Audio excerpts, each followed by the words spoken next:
आइए दोस्तों, आज आप जानकारी लेंगे नेताजी सुभाष चंद्र बोस के।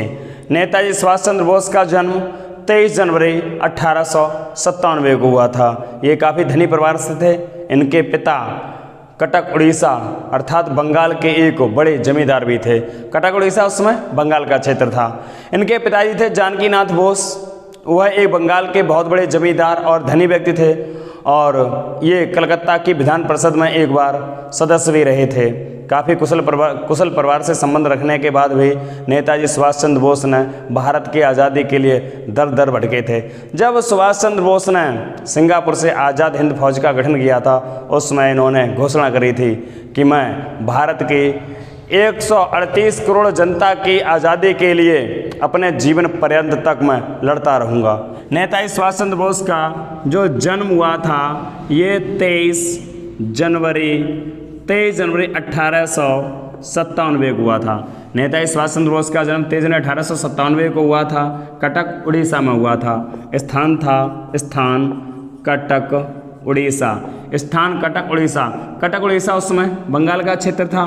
तो 23 जनवरी को भारत सरकार द्वारा महात्मा नेताजी सुभाष चंद्र बोस की जयंती पर 125वें जयंती पर भारत सरकार द्वारा 23 जनवरी को पराक्रम दिवस के रूप में घोषित किया गया। पराक्रम दिवस के रूप में घोषित किया गया। 25वीं जयंती इनकी कब थी? 125वीं जयंती। 125वीं जयंती इनकी हुई थी 2021 को। 2021 को जब 125वीं जयंती पर पराक्रम दिवस की जब घोषणा करी गई थी, उस समय ये प्रधानमंत्री पीएम मोदी थे। उसमें प्रधानमंत्री मोदी थे। तो मोदी की एक फ़ोटो भी वायरल हुई थी उसमें, जो एक काफ़ी बड़े बूढ़े व्यक्ति अर्थात बुजुर्ग व्यक्ति के पैर छूते हुए थे। वह पैर छू रहे थे, वह कौन थे?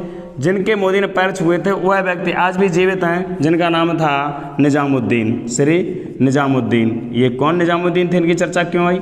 निजामुद्दीन यही सुभाष चंद्र बोस की गाड़ी के, सुभाष चंद्र बोस अमीर परिवार से थे। इनके पास जापानी गाड़ियाँ भी थीं। सुभाष चंद्र बोस के पास विदेशी गाड़ियाँ थीं, अमीर परिवार से थे। सुभाष चंद्र बोस की गाड़ी के जो ड्राइवर और ये गार्ड भी थे। ड्राइवर और गार्ड रहे थे, वह थे निजामुद्दीन। तो सुभाष चंद्र बोस की मृत्यु तो वैसे बताया जाता है कि फार्मोसा द्वीप पर 1945 में हो गई थी। 1945 में हो गई थी। ये एक वायुयान दुर्घटना में सुभाष चंद्र बोस की मृत्यु वायुयान दुर्घटना में फार्मोसा द्वीप पर टोक्यो जाते समय फार्मोसा द्वीप पर हो गई थी। इतिहासकारों द्वारा अनुमान लगाया जाता है सुभाष चंद्र बोस की मृत्यु 1945 में एक वायुयान की दुर्घटना में इनकी झुलस कर मृत्यु हो गई थी। ये फार्मोसा द्वीप पर हो गई थी। लेकिन इनकी मृत्यु का किस्सा तब उलझा जब इनके खास निकटी या गार्ड या इनकी गाड़ी के जो ड्राइवर रहे थे निजामुद्दीन ने अपने मुंह से बयान किया था कि 1946 में हम सुभाष चंद्र बोस को एक वायुयान के अर्थात एक एयरपोर्ट पर हम छोड़ कर आए थे और उस दिन के बाद सुभाष चंद्र बोस के मेरी कोई सुभाष चंद्र बोस का जन्म जो 23 जनवरी 1897 हुआ था, कटक उड़ीसा में हुआ था। इनके पिता जानकीनाथ बोस थे, जो कटक उड़ीसा या बंगाल के एक बड़े जमींदार थे। इन सुभाष चंद्र बोस की 125वीं जयंती पर अर्थात 23 जनवरी को पराक्रम दिवस के रूप में 2021 को घोषणा करी गई थी। इनकी मृत्यु का किस्सा उलझा हुआ 1945 वायुयान दुर्घटना में फार्मोसा द्वीप पर बताया जाता है। सुभाष चंद्र बोस की जो शिक्षा दीक्षा हुई थी वह कलकत्ता विश्वविद्यालय से हुई थी। 24 वर्ष की अवस्था में इनकी शिक्षा दीक्षा कलकत्ता विश्वविद्यालय में हुई। कलकत्ता विश्वविद्यालय से हुई शिक्षा दीक्षा कलकत्ता विश्वविद्यालय से हुई। 1920 में सुभाष चंद्र बोस ने लंदन जाकर ICS की परीक्षा पास की और उसमें भी उच्च स्थान प्राप्त किया अर्थात चौथा स्थान प्राप्त किया। ICS की परीक्षा पास की और चौथा स्थान प्राप्त किया। जब इन्होंने ICS की परीक्षा पास की थी तब इनकी आयु 24 वर्ष थी। 24 वर्ष की अवस्था में इन्होंने 1920 में ICS की परीक्षा पास की। ICS की परीक्षा पास करने के बाद उस समय भारत में बहुत सी दुर्घटना हो रही थी अंग्रेज़ों द्वारा जो घटित कराई गई थी, जैसे जलियांवाला बाग हत्याकांड और काफ़ी सत्याग्रह भी रहे थे। तो सुभाष चंद्र बोस ने त्यागपत्र देकर और महात्मा गांधी के असहयोग आंदोलन में शामिल हुए थे। सुभाष चंद्र बोस के जो गुरु का नाम था, राजनीतिक गुरु थे, सुभाष चंद्र बोस के राजनीतिक गुरु थे वह थे CR दास। राजनीतिक गुरु थे CR दास, चित्तरंजन दास, जिन्हें देश बंधु के नाम से भी जाना गया था। सुभाष चंद्र बोस के राजनीतिक गुरु CR दास, चित्तरंजन दास थे, जिन्हें देश बंधु के नाम से जाना जाता। सुभाष चंद्र बोस ने जो आंदोलनों में जो प्रवेश किया था, अर्थात जो प्रेरणा मिली थी भारत की आज़ादी के लिए, तो वो मिली थी महात्मा गांधी से। तो सुभाष चंद्र बोस के प्रेरणा स्रोत रहे थे महात्मा गांधी प्रेरणा स्रोत रहे थे। प्रेरणा स्रोत इनके महात्मा गांधी रहे थे, तो इसलिए महात्मा गांधी के 1920 के असहयोग आंदोलन में इन्होंने भाग लिया था, अर्थात ICS की परीक्षा अर्थात कलेक्टर सिविल सेवा के पद से त्यागपत्र देकर ये 1920 में असहयोग आंदोलन में शामिल हो गए थे। तो 1920 में सुभाष चंद्र बोस 1920 में सिविल सेवा से त्यागपत्र देकर सिविल सेवा से त्यागपत्र दिया और असहयोग आंदोलन में शामिल हो गए। किंतु जब 1922 में असहयोग आंदोलनकारियों द्वारा बड़ी हिंसा करी जाती है चौरा चौरी कांड की की जाती है, तो असहयोग आंदोलन स्थगित कर दिया जाता। जब असहयोग आंदोलन स्थगित कर दिया जाता है उस समय आप कमेंट में बताएंगे कि सुभाष चंद्र बोस का कथन क्या था, अर्थात जब असहयोग आंदोलन वापस लिया गया था तो सुभाष चंद्र बोस ने कौन सी पंक्ति बोली थी, आप कमेंट बॉक्स में बताएंगे, ठीक ना। 1922 में चौरा चौरी कांड में जब घटना हुई तो असहयोग आंदोलन वापस ले लिया गया। असहयोग आंदोलन वापस लेने के बाद सुभाष चंद्र बोस राजनीति में प्रवेश करते रहे। 1938 में सुभाष चंद्र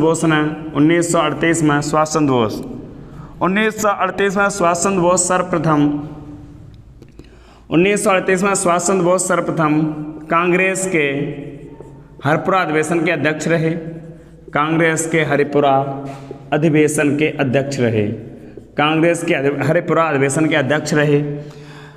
1939 में सुभाष चंद्र बोस पुनः अध्यक्ष बनना चाहते थे, कांग्रेस अधिवेशन के पुनः अध्यक्ष बनना चाहते थे 1939 में, किंतु सुभाष चंद्र बोस की जो विचारधारा थी वह गर्म दल की थी। ये CR दास के शिष्य थे और CR दास के और महात्मा गांधी के विचारों का हमेशा मतभेद रहा था। तो सुभाष चंद्र बोस का भी महात्मा गांधी से मतभेद रहा। 1939 में जब सुभाष चंद्र बोस इसके अध्यक्ष बनना चाहते हैं तो महात्मा गांधी यहाँ पर अध्यक्ष बनने से रोक लगाने का प्रयास करते हैं। तो महात्मा गांधी द्वारा कांग्रेस में 1939 में अध्यक्ष पद का निर्वाचन करवा दिया जाता है। यहाँ पर इससे पहले निर्वाचन नहीं हुआ करता था, इससे पहले मनोनीति अध्यक्ष बना करते थे, किंतु मनोनीति के रूप में अगर बात करी जाए तो सुभाष चंद्र बोस पुनः बन रहे थे। सुभाष चंद्र बोस की इच्छा थी मैं पुनः अध्यक्ष बनूं, क्योंकि ये उसमें गर्म दल के व्यक्ति थे। तो 1939 में जब महात्मा गांधी के कहने पर यहाँ पर निर्वाचन करा दिए गए तो सुभाष चंद्र बोस ने अध्यक्ष पद का चुनाव लड़ा। तो महात्मा गांधी सुभाष चंद्र बोस को हरवाने के लिए कई लोगों को चुनाव लड़ने के लिए प्रेरित करते हैं। सबसे पहले महात्मा गांधी ने जवाहरलाल नेहरू को प्रेरित किया, लेकिन जवाहरलाल नेहरू ने सुभाष चंद्र बोस की बराबरी पर चुनाव नहीं लड़ा, क्योंकि उन्हें पता था कि हम जीतेंगे नहीं। तो इन्होंने उसके बाद अब्दुल कलाम आज़ाद को प्रेरित किया। अब्दुल कलाम आज़ाद ने भी चुनाव सुभाष चंद्र बोस के बराबरी पर नहीं लड़ा। फिर इनके बाद महात्मा गांधी ने पट्टाभी सीतारमैया को खड़ा किया। तो 1939 में त्रिपुरी मध्य प्रदेश में त्रिपुरी अधिवेशन 1939 में त्रिपुरी मध्य प्रदेश में सुभाष चंद्र बोस के प्रतिद्वंदी रहे थे पट्टाभी सीतारमैया।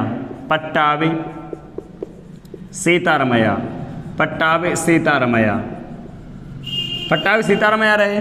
किंतु सुभाष चंद्र बोस की लोकप्रियता और जीतते हुए देखकर तो महात्मा गांधी ने एक नारा दिया था कि पट्टाभी की हार तो मेरी हार।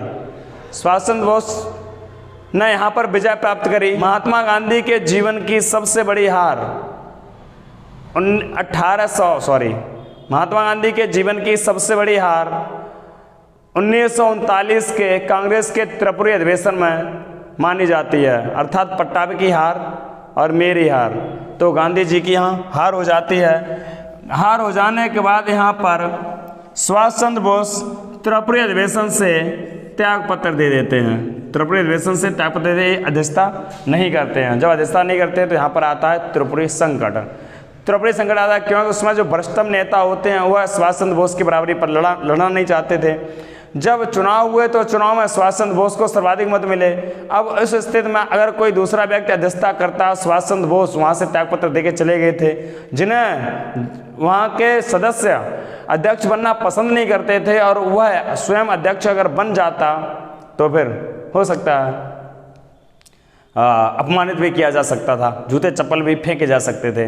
अतः इसलिए यहाँ पर जवाहरलाल नेहरू, पट्टाभी सीतारामैया और अब्दुल कलाम आज़ाद वगैरह यहाँ पर अध्यक्षता नहीं करते हैं। तो अध्यक्षता जब नहीं करते हैं तो यहाँ पर एक एज्ड व्यक्ति लाए जाते हैं, वृद्ध व्यक्ति जो होते हैं डॉक्टर राजेंद्र प्रसाद। तो त्रिपुरी संकट में सुभाष चंद्र बोस के अध्यक्षता पद से त्यागपत्र देने के बाद जो अध्यक्षता करी थी वह किसने करी थी? वो डॉक्टर राजेंद्र प्रसाद ने करी थी। यहाँ पर अध्यक्ष डॉक्टर राजेंद्र प्रसाद बनते हैं। सुभाष चंद्र बोस 1939 में त्यागपत्र देने के बाद चले जाते हैं, फॉरवर्ड ब्लॉक की स्थापना करते हैं। फॉरवर्ड ब्लॉक की स्थापना करते हैं। फॉरवर्ड ब्लॉक की स्थापना करने के बाद तो सुभाष चंद्र बोस ने 1939 में फॉरवर्ड ब्लॉक की स्थापना की। सुभाष चंद्र बोस ने 1939 में त्यागपत्र देकर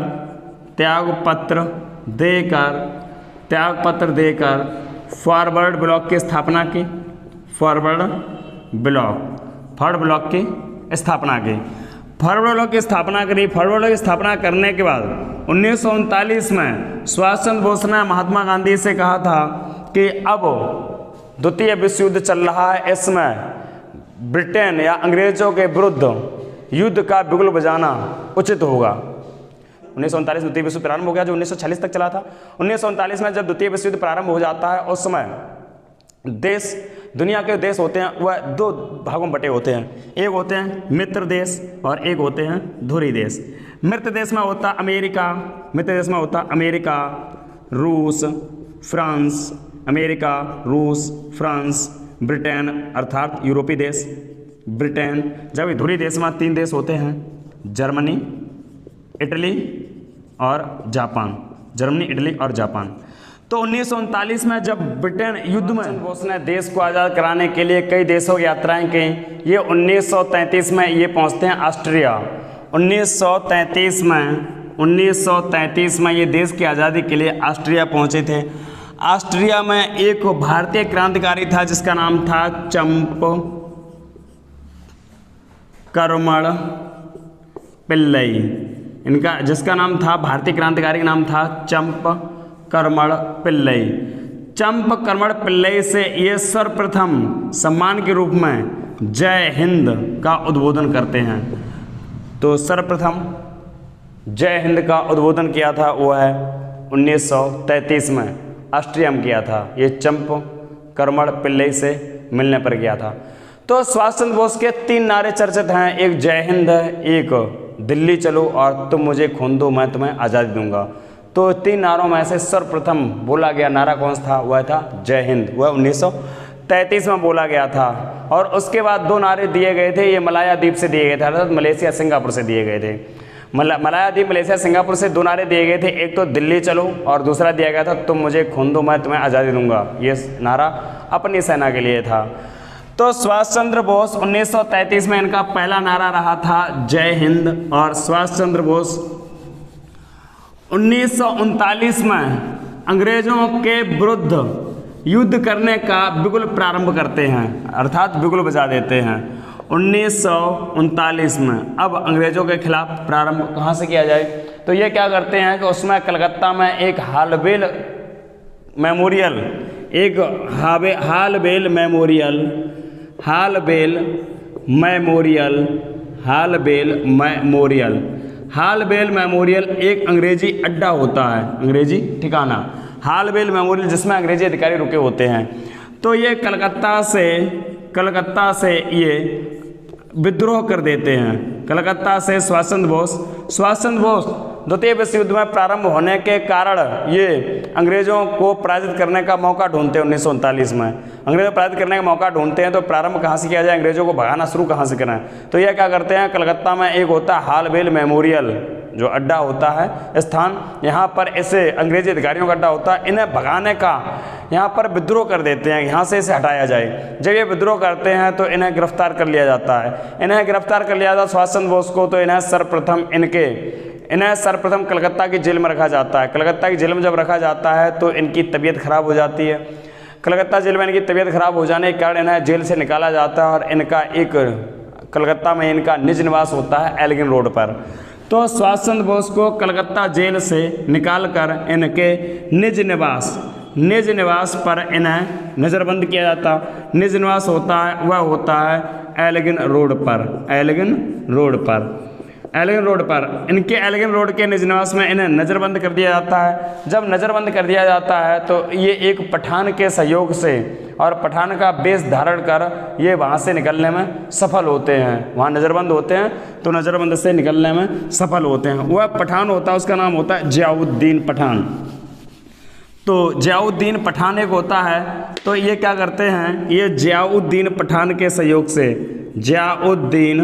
जियाउद्दीन पठान के सहयोग से ये वहाँ से निकलने में सफल होते हैं। ये क्या करते हैं, जियाउद्दीन पठान के वस्त्र स्वयं धारण कर लेते हैं और अपने वस्त्र जियाउद्दीन पठान को धारण करा के और उसी निज निवास में छोड़ आते हैं। तो वहाँ की जब जो ब्रिटिश सेना लगी होती है इनकी देखरेख में और इन्हें बंदी बनाने के अर्थात नज़रबंदी के लिए जो सेना लगी होती है वह समझती है कि जो जियाउद्दीन पठान था उसने नेताजी की ड्रेस पहन रखी थी, तो वह समझते थे नेताजी इसी में है। जबकि नेताजी उस पठान के बेस में निकलकर कलकत्ता जाते हैं और कलकत्ता से ये पहुंच जाते हैं काबुल पहुंच जाते हैं। काबुल से ये पहुंचते हैं रूस की राजधानी मॉस्को में। रूस ये पहुंचते हैं, एक होता है भगत सिंह तलवार के सहयोग से। तो ये जियाउद्दीन पठान के सहयोग से ये निज निवास से नज़रबंद से बाहर निकल आते हैं पठान के बेस में जब बाहर निकल जाते हैं तो ये कलकत्ता से पहुंच जाते हैं फिर काबुल पहुंचते हैं। काबुल से ये आगे जाते हैं, ये पहुंच जाते हैं रूस। काबुल से रूस जाने के लिए एक व्यक्ति सहयोग करता है, उसका नाम होता है भगत सिंह तलवार के सहयोग से ये काबुल से रूस पहुंचते हैं, रूस की राजधानी मॉस्को पहुंचते हैं और वहाँ के राष्ट्रपति स्टालिन से मिलते हैं। उस समय राष्ट्रपति था रूस का स्टालिन और रूस उस समय था यूएसएसआर बना था रूस स्टालिन के सहयोग से। तो ये स्टालिन सहयोग से पहुंच जाते हैं, लेकिन वहाँ से ना फिर निकलना पड़ता है जब जर्मनी रूस पर हमला कर देता है। तो सुभाष चंद्र बोस को वहाँ से निकलना मजबूर हो जाता है। तो सुभाष चंद्र बोस मजबूरन वहाँ से निकलते हैं और पहुँच जाते हैं जर्मनी। सुभाष चंद्र बोस वहाँ से रूस से आगे पहुँचते हैं जर्मनी पहुँचते हैं। तो ये जर्मनी में वहाँ के शासक हिटलर से मिलने का प्रयास करते हैं।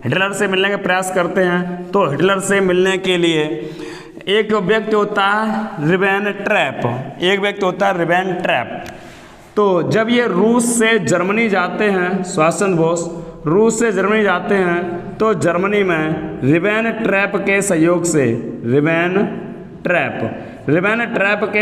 से ये हिटलर से मिलते हैं। तो इनके विचारों का आदान प्रदान होता है। इन्होंने कहा था कि मेरा दुश्मन ब्रिटेन और आप ब्रिटेन के दुश्मन, तो मेरे दुश्मन का दुश्मन मेरा दोस्त हो सकता। हम आपसे दोस्ती का हाथ बढ़ाने आए हैं और ब्रिटेन को पराजित करने के कुछ विचार हम आपसे साझा करना चाहते हैं। तो हिटलर से जब ये विचार अपने साझे करते हैं तो हिटलर ने सुभाष चंद्र बोस से बहुत खुश होता है। हिटलर जब बहुत खुश होता है तो हिटलर सुभाष चंद्र बोस को काय उपाधि देता है, नेताजी की उपाधि देता है। क्योंकि उस समय भारत में सर्वाधिक सम्मानित व्यक्ति हुआ करता था वह नेता ही हुआ करते थे। तो हिटलर सुभाष चंद्र बोस को नेताजी की उपाधि देता है और हिटलर के सहयोग से सुभाष चंद्र बोस जर्मनी में ही एक सेना का गठन करते हैं ब्रिटेन को हराने के लिए, अंग्रेजों को हराने के लिए। उस सेना का नाम होता है मुक्ति सेना। सेना का नाम होता है मुक्ति सेना। सेना का नाम होता मुक्ति सेना, जिसे अंग्रेजी में कहा जाए free Indian legend. Free Indian legend, free Indian legend. तो सुभाष चंद्र बोस ने हिटलर के सहयोग से जर्मनी में एक अंग्रेजों को पराजित करने के लिए एक सेना का गठन किया था या एक संस्था का गठन किया था। उसका नाम था मुक्ति सेना, मुक्ति सेना। उसका नाम था मुक्ति सेना, अथवा इसी को कहा जाए फ्री इंडियन लेजेंट। एक गठन किया, किंतु जब द्वितीय विश्व युद्ध में जर्मनी अपने हाथ ऊपर कर देता है, मतलब अपने हाथ खड़े कर देता है और अपने आप का आत्मसमर्पण कर देता है, तो नेताजी को जर्मनी से भी भागना पड़ता है। इसमें जब जो धुरी राष्ट्र थे जर्मनी, इटली और जापान। तो जर्मनी, इटली और जापान में जब जर्मनी भी अपने हाथ खड़े कर देता है, उस समय जापान अपनी पराजय स्वीकार नहीं करना चाहता है। जापान जब पराजय स्वीकार नहीं करना चाहता है अंग्रेजों के आगे, तो नेताजी को मौका लगता है। नेताजी कहते हैं अब मुझे जापान जाना चाहिए, क्योंकि जापान अब अंग्रेजों से लड़ रहा है। जर्मनी तो अपनी हार मान लेता है। जर्मनी जब हार मान लेता है तो इनके साथ लड़ने का कोई उपाय नहीं था। तो नेताजी वहाँ से निकलते हैं, सीधे पहुँचते हैं जापान। जापान पहुँचते ही 1941 में वहाँ पर मिलते हैं रास बिहारी बोस थे, जो भारतीय क्रांतिकारी होते हैं। तो 1941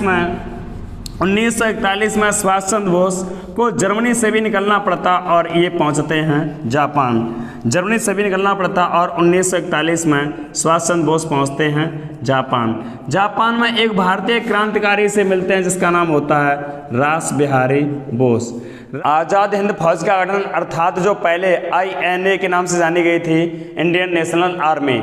इंडियन नेशनल आर्मी का जो गठन किया था वह कैप्टन मोहन सिंह ने किया था। कैप्टन मोहन सिंह ने किया था, किंतु जापानियों का सहयोग न मिलने के कारण कैप्टन मोहन सिंह ने INA अर्थात आज़ाद हिंद फौज को विघटित कर दिया था। बाद में 1943 में जब सुभाष चंद्र बोस ने INA का पुनर्गठन किया था, तब इसका नाम हो जाता है आज़ाद हिंद फौज, जिसमें रास बिहारी बोस ने सहयोग किया था। अर्थात सुभाष चंद्र बोस ने आज़ाद हिंद फौज का जो गठन किया था, ये मलाया द्वीप, मलेशिया अर्थात सिंगापुर से किया था। तो 1943 में सुभाष चंद्र बोस मलाया द्वीप अर्थात मलेशिया, जो पहले मलाया द्वीप कभी मलेशिया हुआ करता था, मलेशिया था, ये भी पहले ब्रिटिश के अधीन था। ये ब्रिटेन से अधीन था एक द्वीप मलेशिया। मलाया द्वीप पर इन्होंने फिर आज़ाद हिंद फौज का पुनर्गठन किया। आज़ाद हिंद फौज का पुनर्गठन किया और इसके 4 रेजिमेंट का निर्माण किया। आज़ाद हिंद फौज का पुनर्गठन किया और आज़ाद हिंद फौज की 4 रेजिमेंट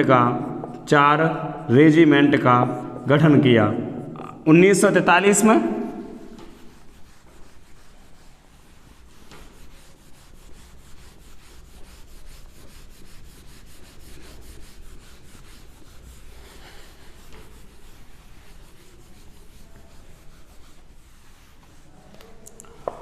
उन्नीस सौ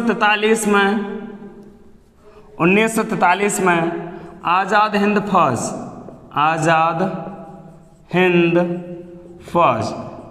फौज मतलब Indian National Army INA, Indian National Army, Azad Hind Fauj का गठन किया और 4 रेजिमेंट का निर्माण किया। 4 रेजिमेंट कौन कौन सी थी? आज़ाद जो सुभाष चंद्र बोस थे, ये महिलाओं की शिक्षा और महिलाओं के स्थिति को सुधारने के लिए बहुत योगदान देते थे। इन्होंने 4 रेजिमेंट का जो गठन किया था, उसमें भी एक रेजिमेंट का नाम महिला के नाम पर रखा था और उसकी जो ब्रिगेडियर रखी थी वह भी महिला लक्ष्मी सहगल रखी थी। तो आज़ाद हिंद फौज की 4 रेजिमेंट का निर्माण किया था। उनका नाम था, एक नाम था नेहरू रेजिमेंट या नेहरू ब्रिगेड, नेहरू रेजिमेंट। एक नाम था गांधी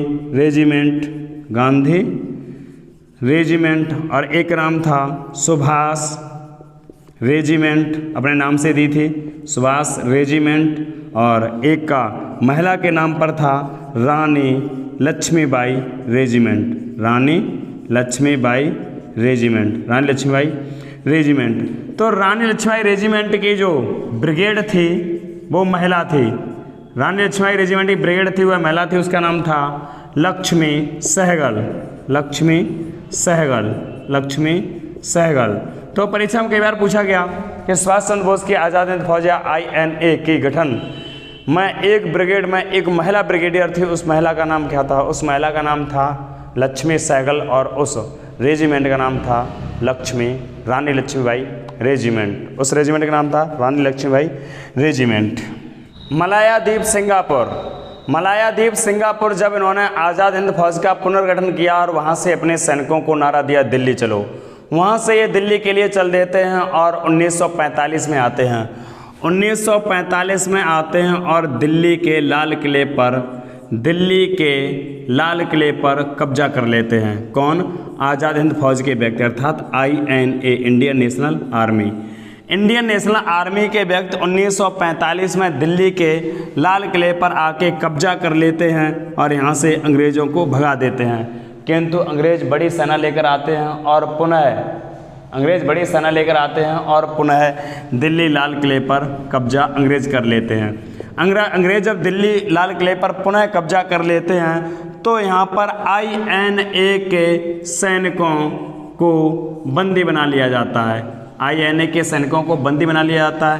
बंदी बनाने के बाद कुछ सैनिकों को फांसी की सज़ा भी सुनाई जाती है, फांसी की सज़ा सुनाई जाती है। तो INA का केस लड़ने वाले और इन्हें सज़ा से मुक्त करने वाले 3 वकील होते हैं, वह वकील थे भूलाभाई देसाई और एक थे तेज बहादुर सप्रू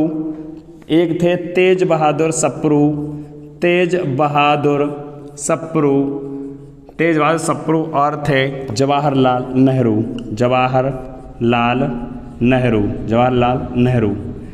सुभाष चंद्र बोस जब मलाया द्वीप से आज़ाद हिंद फौज का जब गठन करते हैं, वहाँ से अपने सैनिकों को नारा देते हैं दिल्ली चलो, और सैनिकों को जोश भरने के लिए एक नारा देते हैं, तुम मुझे खून दो मैं तुम्हें आज़ादी दूंगा। तो सैनिक इतने जोश में होते हैं कि सुभाष चंद्र बोस को अपना खून देने तक के लिए तैयार हो जाते हैं और वहाँ से चल देते हैं और दिल्ली आकर लाल किले पर सुभाष चंद्र बोस के सैनिक आज़ाद हिंद फौज या INA के जो सैनिक होते हैं वह कब्जा कर लेते हैं। किंतु अंग्रेज की संख्या बड़ी होती है, अंग्रेज इस INA से लाल किले को पुनः मुक्त कराते हैं और यहाँ पर सैनिकों को बंदी बना लेते हैं। तो सैनिकों पर मुकदमा चलता है। कुछ सैनिकों को यहाँ पर मेजर थे इनके सेना में, उन 3 से 4 मेजरों को यहाँ पर फांसी की सज़ा भी सुनाई जाती है। फांसी की सज़ा जब सुनाई जाती है तो इन सेना को मुक्त करने के लिए जो केस लड़ते हैं वह 3 वकील होते हैं। वह होते हैं नंबर 1 भूलाभाई देसाई, जिनकी मुख्य भूमिका होती है, और दूसरे होते हैं तेज बहादुर सप्रू और होते हैं जवाहरलाल नेहरू। तो सुभाष चंद्र बोस की सेना के एक कर्नल होते हैं गुरुदयाल ढिल्लो, एक कर्नल होते हैं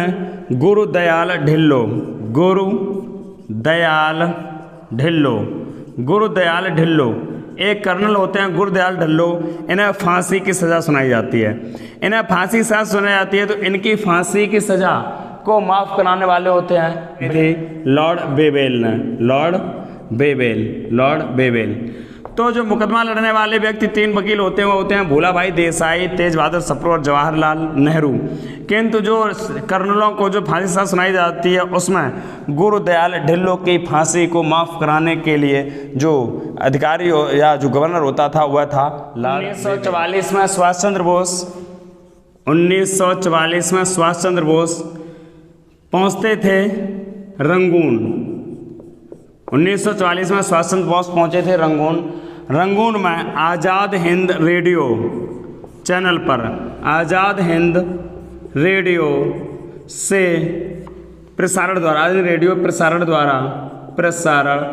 आज़ाद हिंद रेडियो प्रसारण द्वारा महात्मा गांधी को राष्ट्रपिता कहते हैं। तो राष्ट्रपिता महात्मा गांधी को सुभाष चंद्र बोस ने बोला था। ये राष्ट्रपिता से एक आग्रह करते हैं रेडियो पर रंगून से आग्रह करते हैं। ये कहते हैं कि भारत की स्वाधीनता का भारत के स्वाधीनता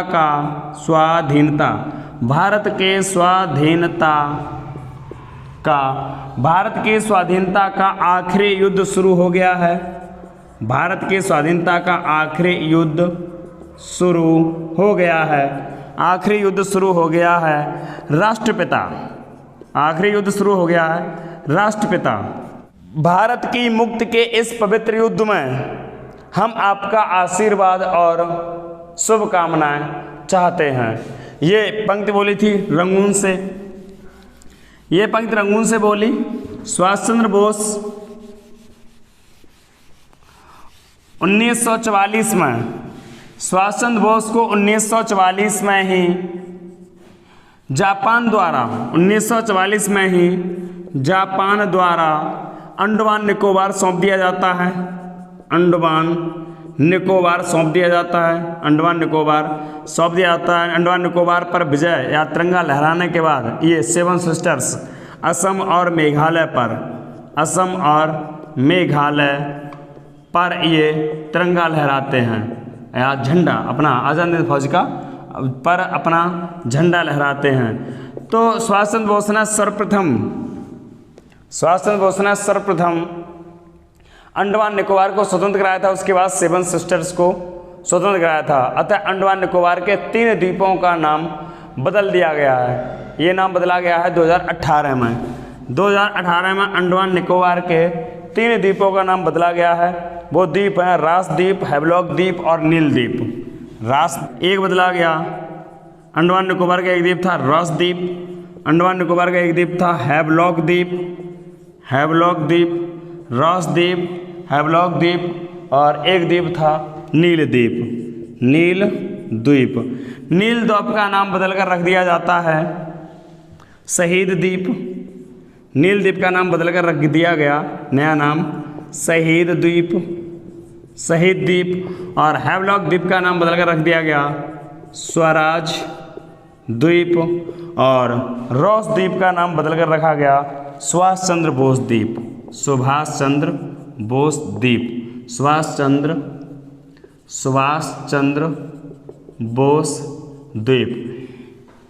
सर्वप्रथम सुभाष चंद्र बोस ने 3 द्वीपों को मुक्त कराया था। उसके बाद सेवन सिस्टर्स अर्थात 7 बहने राज्य जो थे पूर्वी के, इन्हें मुक्त कराया था।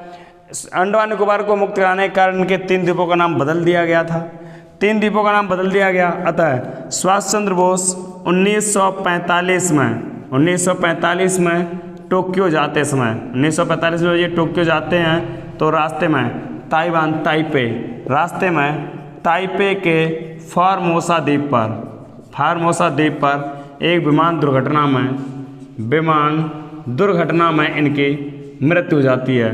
विमान दुर्घटना में इनकी मृत्यु हो जाती है तो इनकी मृत्यु का किस्सा काफ़ी उलझा माना जाता है। अर्थात इतिहासकारों द्वारा 1945 माना गया, किंतु इनके ड्राइवर द्वारा कहने पर, निजामुद्दीन के कहने पर ये इनकी मृत्यु का रहस्य उलझ गया है। सुभाष चंद्र बोस की जीवनी पर एक पुस्तक है, उसका नाम है इंडियन स्ट्रगल।